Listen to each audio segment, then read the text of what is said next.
하나님 말씀은 마태복음 4장의 말씀을 보겠습니다. 마태복음 4장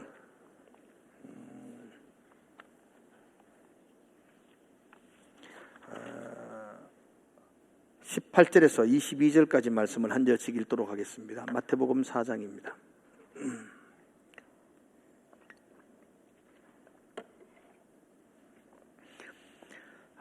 제가 먼저 18절을 읽습니다. 갈릴리 해변에 다니시다가 두 형제 곧 베드로라 하는 시몬과 그 형제 안드레가 바다에 그물 던지는 것을 보시니 그들은 어부라.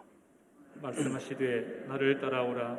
내가 너희를 사람을 낚는 어부가 되게 하리라 하시니 그들이 곧 그물을 버려두고 예수를 따르니라. 거기서 더 가시다가 다른 두 형제 곧 세베대의 아들 야고보와 그의 형제 요한이 그의 아버지 세베대와 함께 배에서 그물 깁는 것을 보시고 부르시니 같이 읽읍시다. 그들이 곧 배와 아버지를 버려두고 예수를 따르니라. 아멘. 우리 한번 인사할까요? 옆에 분들에게 사랑합니다. 그렇게 인사합시다. 사랑합니다. 예. 오늘 설교 제목입니다. 내가 따라갈까? 네가 따라올래? 같이 한번 따라합시다. 내가 따라갈까? 네가 따라올래? 뭐가 맞는 말일까요? 예수님이 우리에게 물으세요. 내가 따라갈까? 네가 따라올래? 예수님이 그렇게 물으시면 우리는 어떻게 대답할까요? 그죠? 내가 따라가겠습니다. 그렇게 해야 되겠죠? 그죠? 신앙은 예수님이 내 따라오는 거 그게 신앙이 아니고 우리가 예수님을 따라가는 거 그게 올바른 신앙일 겁니다. 오늘 설교를 쭉 들으시고 한 주간 동안 예수님이 우리에게 하는 이 질문을 예수님이 하신다 생각하시고 여러분들이 이렇게 마음에 늘 담았으면 좋겠어요. 내가 네 따라갈까? 네가 내 따라올래? 거기에 대해서 여러분들이 날마다 대답하시면서 한 주간을 보냈으면 참 좋겠습니다. 우리 성도들 중에 학원을 경영한 분들이 많습니다. 피아노 학원을 하시는 분도 있고 또 수학 학원을 하시는 분도 있고 영어도 가르치는 분도 있고 여러 파트에서 학원을 경영하시는 분들이 있습니다. 학원을 경영하는 분들이 제일 듣기 싫은 말이 있대요. 저보고 그렇게 말하더라고요. 뭐가 듣기 싫은데요? 그러니까 끊을래요. 그 말은 굉장히 싫답니다. 끊을래요. 너무 막 속상한 이야기라고 말해요. 근데 그게 현실이에요. 그죠? 학원의 선택권은 아이들이 있잖아요. 애들이 끊으면 끊는 거죠. 부모들에게 있잖아요. 부모들이 다른 데 옮기겠다면 옮기는 거잖아요. 그래서 참 서글프지만 끊는다는 말이 굉장히 듣기 어려운 말이라고 합니다. 그래서 어떤 분들은 교회도 똑같이 생각합니다. 교회 끊을래요. 그런 말을 합니다. 근데 여러분 학원과 교회는 본질적으로 다릅니다. 왜냐하면 신앙의 선택권은 내게 있는 것 아닙니다. 여러분들이 예수님을 선택한 것 아니요. 예수님이 여러분들을 부르신 줄로 믿습니다. 그렇죠? 여러분들이 신앙을 선택했다고 생각하지만 그렇지 않습니다. 내가 하나님을 믿기로 결정했습니다. 아니요. 하나님이 여러분들을 택하셔서 부르신 것입니다. 그게 우리가 신앙을 받아들이는 제일 첫 번째 조건입니다. 하나님이 나를 부르셨다. 오늘 본문의 말씀이 예수님이 제자들을 부르시는 장면을 소개하고 있습니다. 지난 시간에 예수님은 만왕의 왕으로 등극하시고 그리고 광야로 가셔서 그 하나님의 나라의 대적들의 머리를 짓밟으면서 숙청을 하셨죠. 그리고 이제는 하나님의 나라에 일할 수 있는 신실한 일꾼들, 충성스러운 신복들을 하나님이 다 발탁을 하시는 장면입니다. 중요한 것은 제자들이 예수님을 찾아가서 하나님의 나라의 일꾼과 제자가 된 것이 아니라 하나님의 나라를 세우신 그분께서 직접 그분 나라의 충성스러운 일꾼들을 찾아가셔서 부르셨다는 것입니다.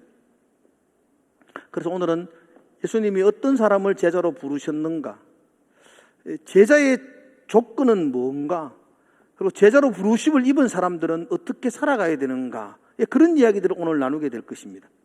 오늘 설교는 저와 여러분들에게 부담스러운 설교입니다. 이런 설교를 할 때 저도 굉장히 힘듭니다. 좀 좋은 이야기, 듣고 마음에 위로가 되는 이야기를 하면은 전하는 저도 편하지만 사실은 그렇게 위로가 되고 그렇게 연약한 말씀만 들을 수 없지 않습니까? 하나님이 우리를 하나님의 나라의 일꾼과 제자로 부르셨다면 그 부르심을 받은 우리들은 어떤 삶을 살아야 되며 부르심을 받은 우리들은 어떤 조건으로 죽게 나가야 되는지에 대한 그걸 제자도라 그러는데 그 제자도에 대한 이야기들을 우리가 생각해 보아야 할 것입니다. 마태복음 오늘 4장은 아주 간단하게 예수님이 베드로와 안드레 조금 더 지나가시다가 야고보와 요한을 제자로 부르시는 것을 기록하고 있습니다. 갈릴리 해변을 지나가셨습니다.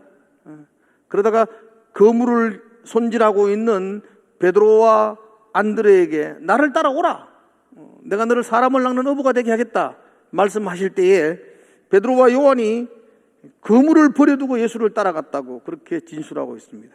조금 더 가다가 야고보와 요한도 동일한 말씀을 하실 때에 그들 역시 배를 버려두고 예수를 따랐다, 그렇게 마태는 기록하고 있습니다.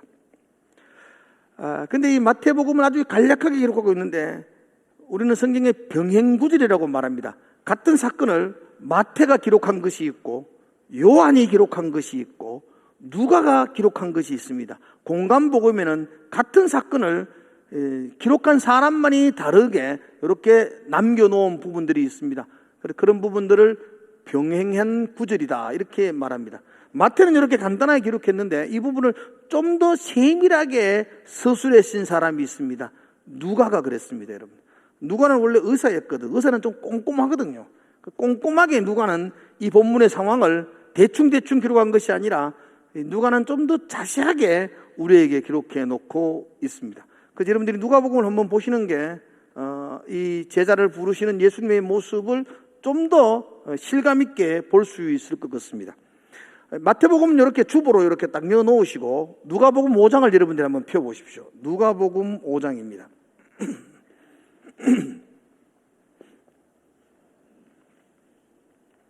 누가복음 5장 1절은 마태복음 4장 18절과 같은 사건을 병행해서 기록하고 있습니다. 근데 조금 더 자세하게 기록하고 있습니다. 1절을 여러분들이 한번 눈으로 볼까요? 누가복음 5장 1절입니다. 무리가 몰려와서 하나님의 말씀을 들을새 예수는 게네사렛 호숫가에 서서 되어 있었죠. 게네사렛 호수는 마태복음에 말하고 있는 갈릴리 호수와 같은 곳입니다. 이름이 게네사렛 그리고 갈릴리 이렇게 따로 같이 같은 호수 이름을 부르고 있습니다. 지금 이게 누가복음에 보면 무리가 몰려와서 이렇게 시작하고 있습니다. 많은 사람들이 예수님이 있는 그 갈릴리 호숫가로 몰려왔다는 것입니다. 예수님이 광야에서 사탄을 물리치시고 예수님의 사역의 시작은 갈릴리 호수 주변에서부터 시작되어졌습니다. 회당에서 하나님 말씀을 가르치셨고요, 더러운 귀신 들린 자들을 쫓아내시기도 했고 온갖 병자들을 예수님은 치료해 주셨습니다. 그로 인해서 예수님의 소문이 점점 주변으로 퍼지기 시작했고 예수님이 가는 곳마다 많은 사람들이 몰려와서 예수님의 말씀을 들으려고 했습니다. 누가는 5장 1절에서 그 장면을 묘사하고 있습니다. 무리가 몰려와서 하나님의 말씀을 들을새.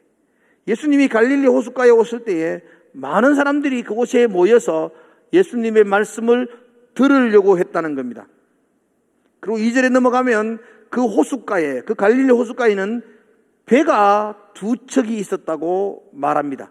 그리고 어부들이 배 곁에서 그물을 손질하고 있었습니다.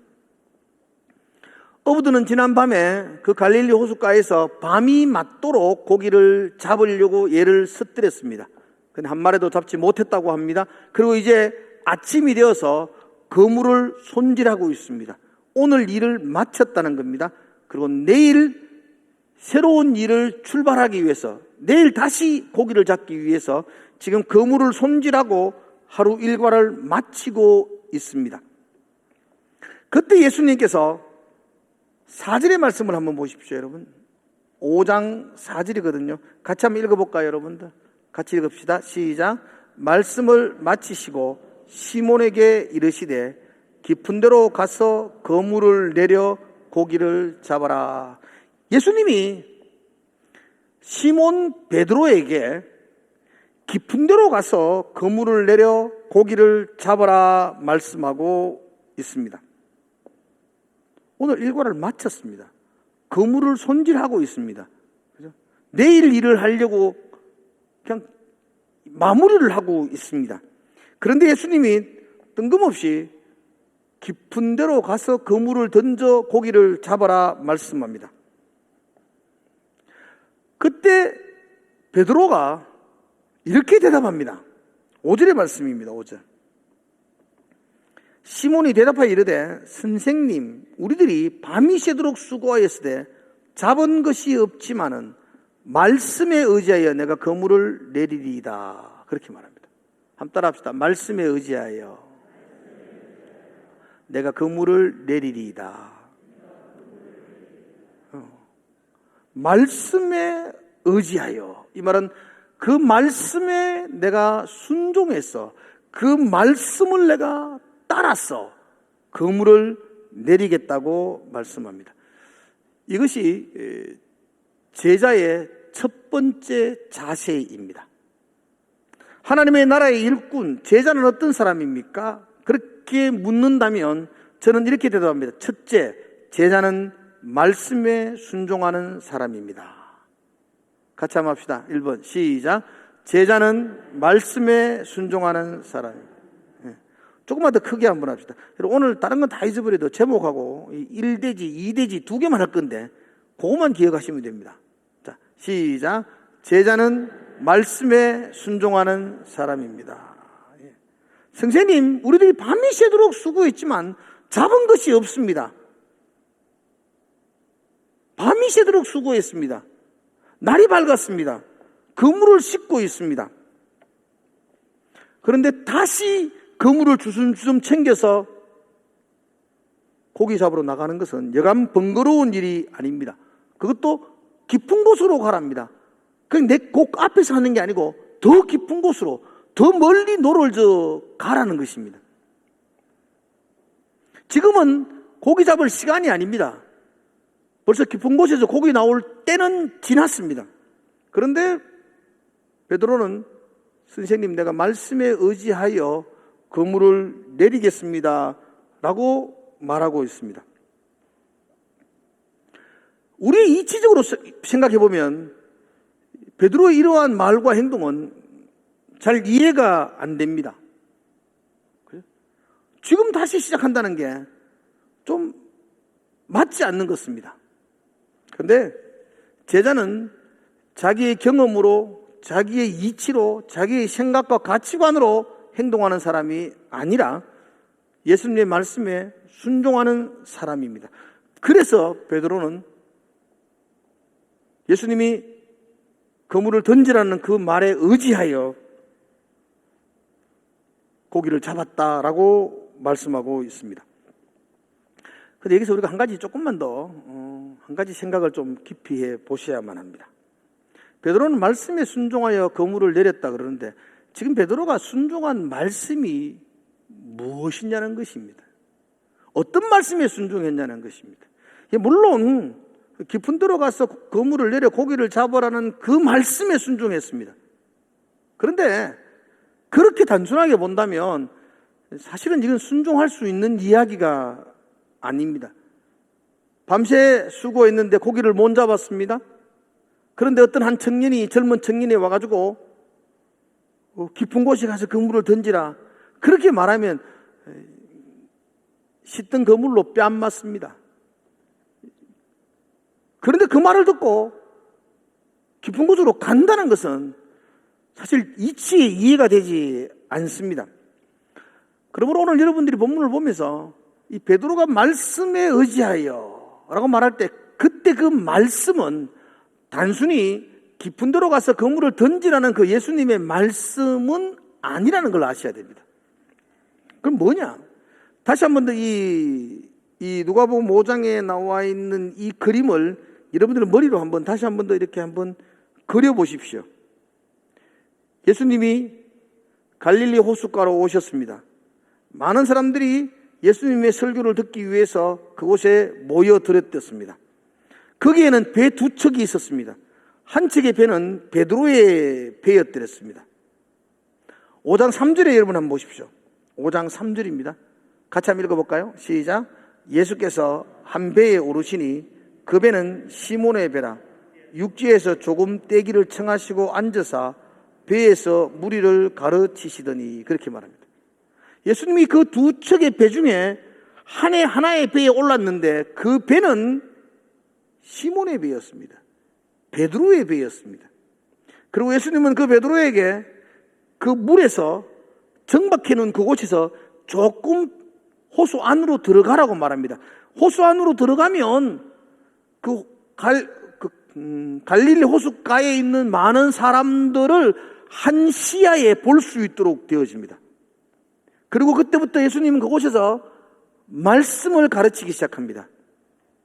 갈릴리 선상 예배가 시작된 것이고, 베드로의 배는 지금 예수님이 말씀을 전하시는 강대상이 된 것입니다.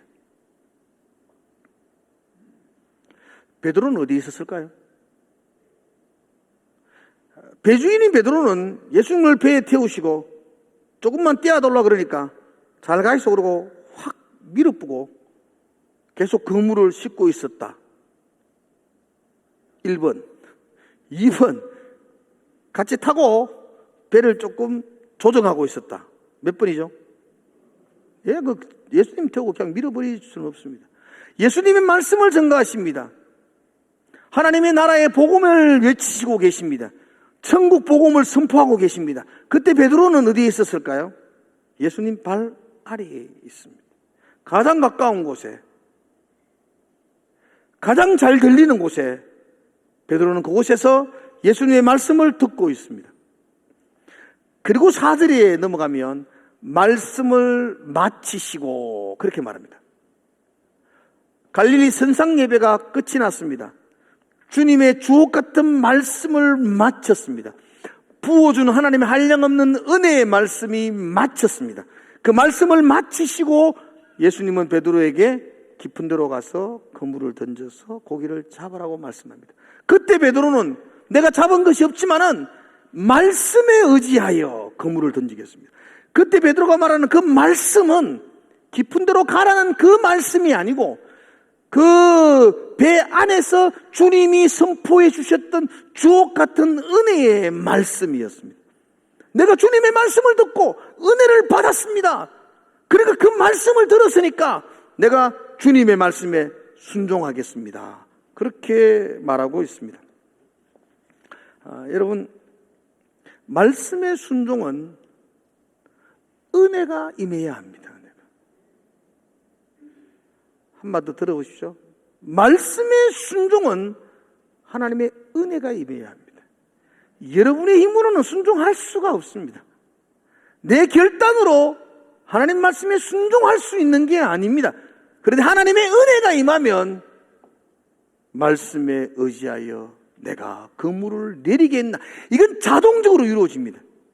그러므로 은혜를 받으셔야 됩니다. 은혜를.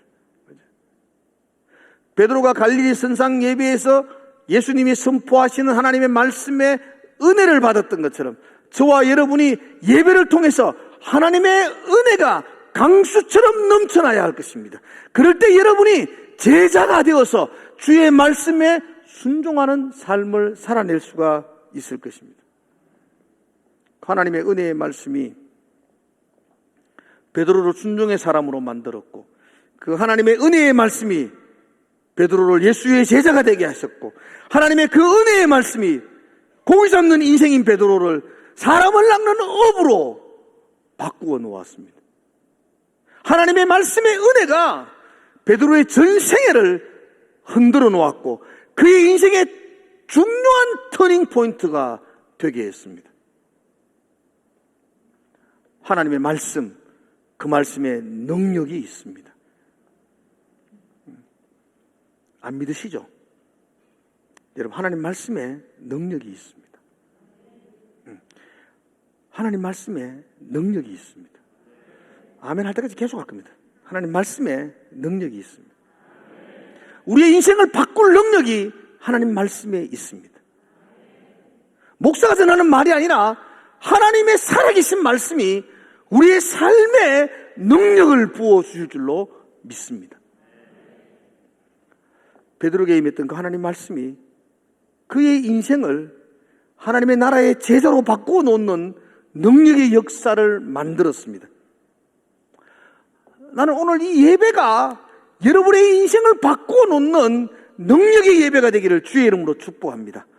내가 아무리 주님 앞에 순종하고 헌신하고 내가 일꾼으로 서겠다고 아무리 다짐해도 하나님의 말씀의 은혜가 우리에게 임하지 않으면 우리는 그 일을 감당할 수가 없습니다.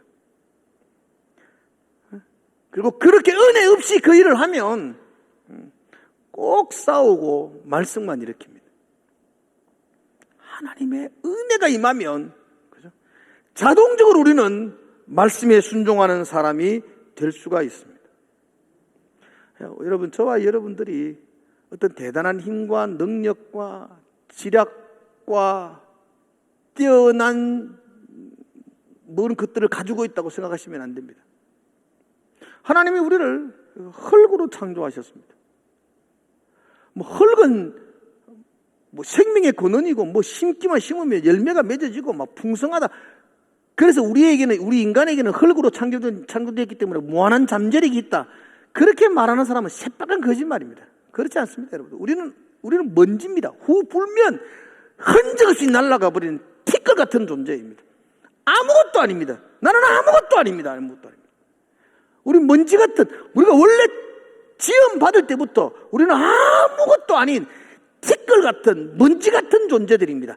그런데 하나님께서 우리의 코에다가 성령을 부어주십니다. 생기를 부어주십니다. 그때 우리가 존엄한 인간이 되었습니다. 그러므로 지금도 우리의 코에 하나님의 성령의 생기가 사라져버리면 우리는 짐승만도 못한 사람이 됩니다. 흙으로 아무리 잘 빚어가지고 삐까번쩍하고 너무 예쁘고 멋지고 우와 어떻게 저렇게 훌륭한 사람이 있나, 와 저렇게 어떻게 키가 180이 넘나, 저 같은 사람은 180 넘는 사람 보면 우상 같은 사람입니다. 어떻게 저렇게 날씬하게 예쁘고, 그래 본들 하나님의 은혜의 생기가 그 코에서 떠나면 그렇게 잘생긴 짐승 같은 못한 사람들 많습니다. 그렇죠? 하나님의 은혜가 부어지지 않으면 후불며 날아가 버릴 먼지 같은 존재, 아무런 가치 없는 존재가 됩니다.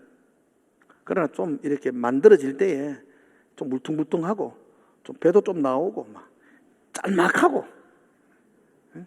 우리 학생들이 저보면 막 이거라 그럽니다. 이거 짧고 볼록하다 이거 말이야 되게.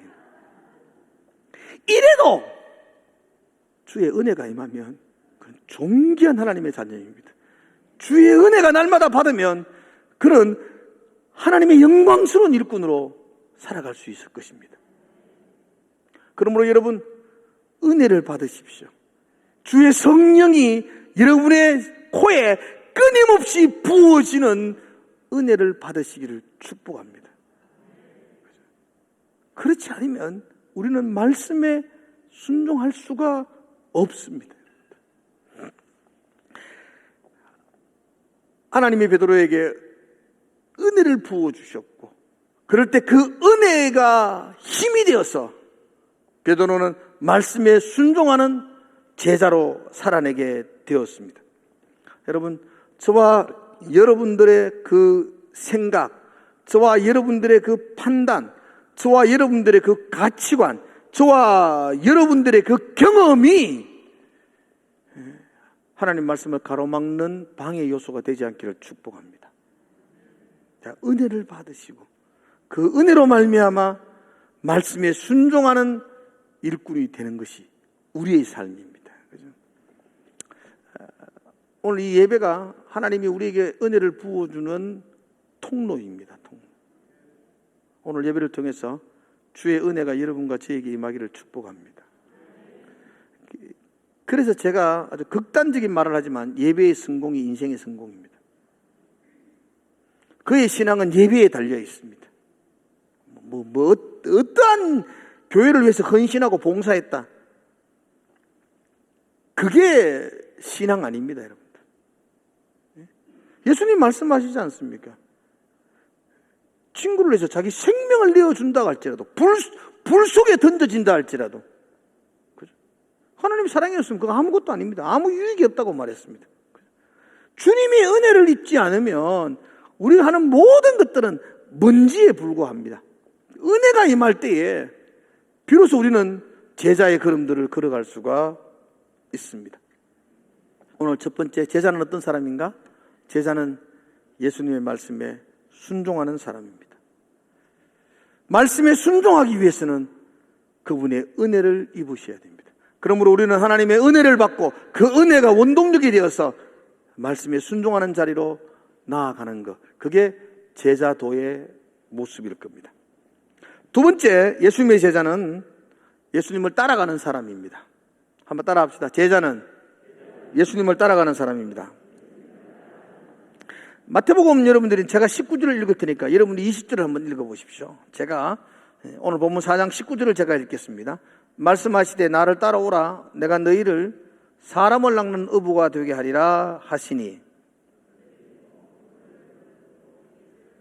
아멘. 22절도 똑같은 이야기합니다. 안드레와 야고보에게 말씀하시고 그들이 곧 배와 아버지를 버려두고 예수를 따르니라, 그렇게 말합니다. 그렇습니다. 제자는 예수님을 따라가는 사람입니다. 근데 우리가 따라간다는 말이 참 쉽지 않습니다.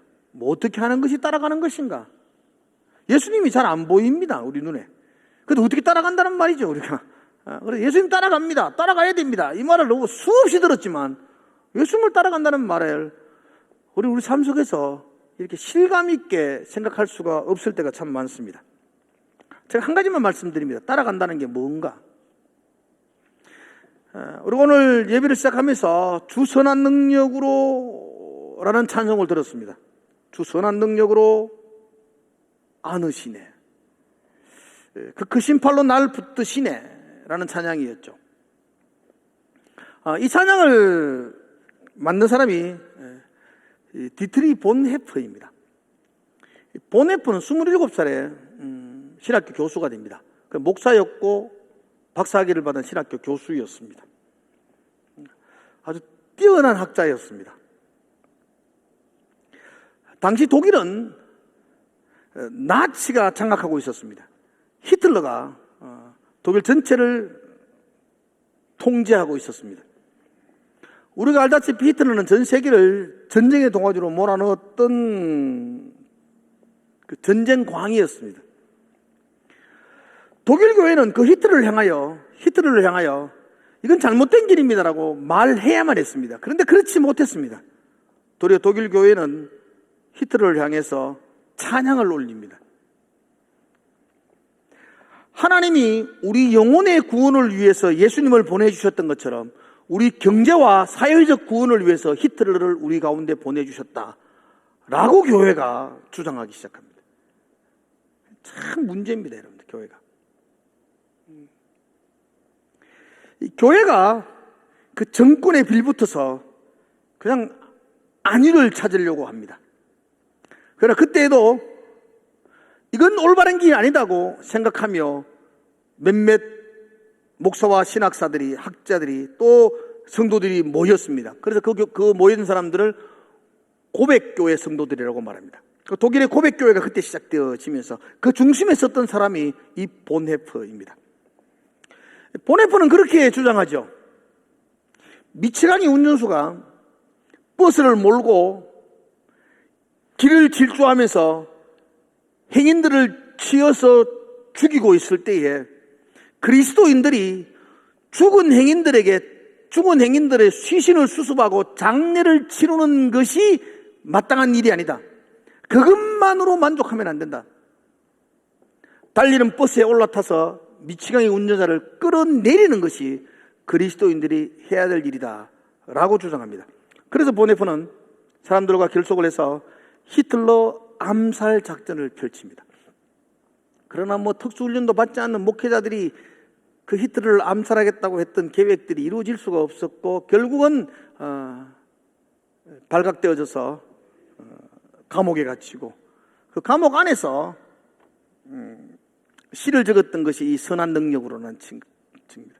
감옥 안에서 어머니의 70세 생일을 맞아서 감옥에 있으면서도 주 선한 능력이 나를 붙들어 주시니까 어머니 너무 염려하지 마십시오. 그런 뜻으로 이렇게 적어 올립니다. 그분이 지은 책 중에 많은 책을 지었는데 제가 읽은 것 중에 아주 감동적인 책 중에 하나가 나를 따르라라는 책이 있습니다. 나를 따르라. 예수님이 우리들 제자들을 향하여 나를 따르라라고 하시는 말씀을 그분이 그 책으로 그 모토를 해서 이래 나를 따르라는 책을 적었는데 그 책에 보면 이런 글이 있습니다. 이 보레프의 주장입니다. 예수님을 따른다는 것은 단호한 조치를 취한다는 뜻입니다. 그래서 예수님을 따른다는 것이 뭐냐? 제가 오늘 설교를 준비하면서 그 문장이 기억났던 겁니다. 예수를 따른다는 게 뭐냐? 막연하게 그냥 우리가 보이지 않는 예수님의 길을 막 따라가고 있는 거 그게 뭐냐라고 말할 때 보네프는 그렇게 말합니다. 예수를 따른다는 것은 단호한 조치를 취하는 겁니다. 내가 예수님에게 부르심을 받고 난 이후부터는 내 이전의 생활로부터 분리되어져야 됩니다. 보네프 이야기입니다. 내가 그동안 살았던 삶을 단호한 조치로 분리시키는 거, 그게 예수를 따른다는 겁니다. 그리고 그가 이렇게 이야기합니다. 예수의 뒤를 바짝 따르기 위해 세리는 세관을 떠났고 예수의 뒤를 바짝 따르기 위해 베드로는 거물을 버릴 수밖에 없었습니다. 이게 따른다는 겁니다. 단호한 조치를 취하는 것입니다. 내 삶에 단호한 조치를 취해서 그동안 내가 살았던 그 삶이 부르심이라는 하나님이 나를 불렀다는 그 전환점에서 돌이키는, 유턴을 하는 그 결단이 있어야 한다는 겁니다. 그래서 마태는 세관을 떠나는 것, 그게 그의 삶의 단호한 조치였고 베드로는 배와 거물을 버리는 것, 그게 그의 삶의 단호한 조치였던 것처럼 우리가 예수를 따른다면 우리의 삶에도 단호한 조치가 있어야 된다고 말하는 것입니다. 사랑하는 성도 여러분들, 우리가 주님의 부름을 받고 주의 나라의 일꾼으로 세워졌습니다. 베드로와 안드레, 야고보와 요한만 예수님의 제자가 아니라 오늘 지금 여기 예배드리는 저와 여러분들이 예수님의 제자로 부름받은 사람들입니다. 주님이 우리에게 말씀합니다. 나를 따라오너라.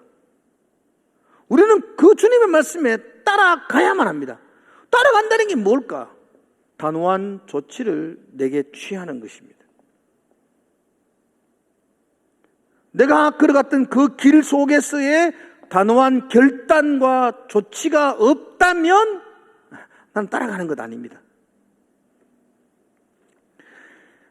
많은 사람들이 신앙생활을 하면서 그렇게 기도합니다.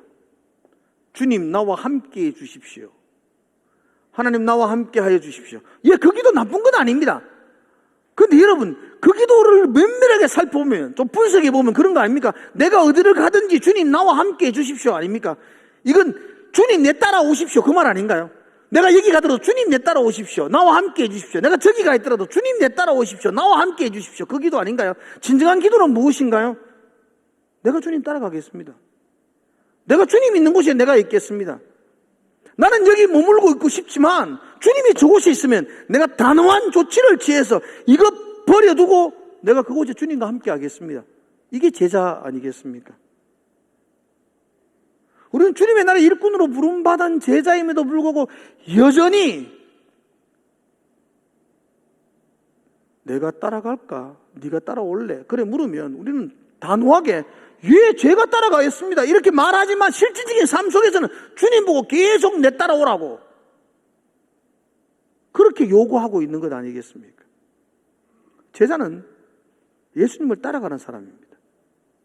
예수님을 끌고 다니는 사람이 아니어야 합니다. 내가 있는 곳에 예수님 있기를 소망하는 사람이 아니어야 하고, 예수님이 계신 곳에 내 삶의 단호한 조치를 취하고 그곳에 내가 가기로 결정하는 사람이 제자이어야 합니다. 오늘 한 주간 동안 여러분과 저의 마음속에 계속된 이 질문들이 끊이지 않기를 제가 축복을 드립니다. 내가 따라갈까? 네가 따라올래? 네 내 딸 따라오고 있나? 그 예수님의 그 질문에 계속해서 나의 결정과 나의 삶을 생각해 보셔야 됩니다. 예수님이 내 따라오는 것은 내게는 아무런 결단과 조치를 취할 게 없습니다. 그냥 내가 아무 데나 가고 주님 따라오시면 됩니다. 그런데 내가 예수님을 따라가기로 결정한다면, 네가 따라올래? 예, 내가 따라가겠습니다. 그렇게 여러분들이 대답하신다면 여러분들은 여러분의 삶의 단호한 조치들을 매 순간순간마다 하셔야만 됩니다. 그렇지 않고는 예수님을 따라갈 수가 없습니다. 내가 가고 싶은 곳에 단호한 조치를 취하고 고개를 돌리셔야만이 예수님을 따라갈 수가 있습니다. 말로는 내가 따라가겠습니다 말하고 여전히 나는 내가 가고 싶은 길로 걸어가고 있다면 그건 나는 제자로서 살아가는 삶이 아닐 것입니다. 네가 따라올래? 예, 내가 따라가겠습니다. 그렇게 말한다면 굉장한 삶의 조치들이 우리 가운데 있어야만 할 것입니다. 사랑하는 성도 여러분들, 내가 주님을 찾은 것이 아니라 주님이 하나님의 나라의 일꾼으로, 하나님의 나라의 충성스러운 신복으로 우리를 부르셨습니다. 그리고 나에게 제자라고 이름을 붙여주셨습니다. 하나님의 나라의 일꾼이라고 내게 임명해 주셨습니다. 제자는 어떤 사람이라고 말했습니까? 제자는 말씀에 순종하는 사람입니다. 제자는 예수님의 말씀에 순종하는 사람입니다. 내 가치관을 따라서 행동하는 사람이 아닙니다. 내 철학을 따라서 움직이는 사람이 아니요, 제자는 예수님의 말씀에 순종하는 사람입니다. 그 순종할 수 있는 힘은 주님이 주시는 은혜를 통해서 받으셔야 됩니다. 그 은혜가 내 힘의 원동력이 되어서 내가 주님 앞에 억지로 결단하고 무릎을 찌르면서 다짐하는 것이 아니고 은혜가 힘이 되어서 말씀에 순종하는 삶이 되는 것, 그게 제자여야 합니다. 내 결단, 내 열정으로 제자가 되는 것이 아니고 하나님이 주신 은혜의 힘으로, 은혜의 능력으로 예수님의 말씀에 순종하는 사람, 그게 제자입니다. 또한 제자는 예수님을 따라가는 사람입니다. 내 모든 것들을 포기할 줄 알아야 됩니다. 내 인생에 대해 단호한 조치를 취할 때만이 주님을 따라갈 수가 있습니다. 내 있는 곳에 주님 있기를 소망하지 말고 주님 있는 곳에 내가 가기를, 그렇게 가기 위해서 발걸음을 돌리기 위해서 내 삶에 단호한 조치가 있기를 내가 기도하고 한 주간을 살아셔야 됩니다. 그게 제자입니다. 난 저와 여러분들이 주님 앞에 제자로서 살아내시기를 주의 이름으로 축복을 드립니다. 기도하겠습니다. 하나님 아버지, 우리에게 은혜를 부어 주시옵소서. 그 은혜로 내가 말씀에 순종하는 삶을 살아내게 하여 주시옵소서. 하나님 아버지, 주님을 따라가기를 원합니다. 내 삶의 단호한 조치를 매일매일 취하면서 주님 계신 곳에 내 시선을 두게 하시고 그곳에 내가 달려갈 수 있게 하여 주시옵소서. 제자로 살아가는 것, 그것이 쉽지만 않지만 그러나 그 속에 기쁨과 감격과 세상이 알지 못하는 평화와 은혜가 우리 가운데 있을 줄로 믿습니다. 그 일들을 살아낼 수 있도록 주님께서 축복하여 주시옵소서. 예수님 이름으로 기도드려옵나이다. 아멘.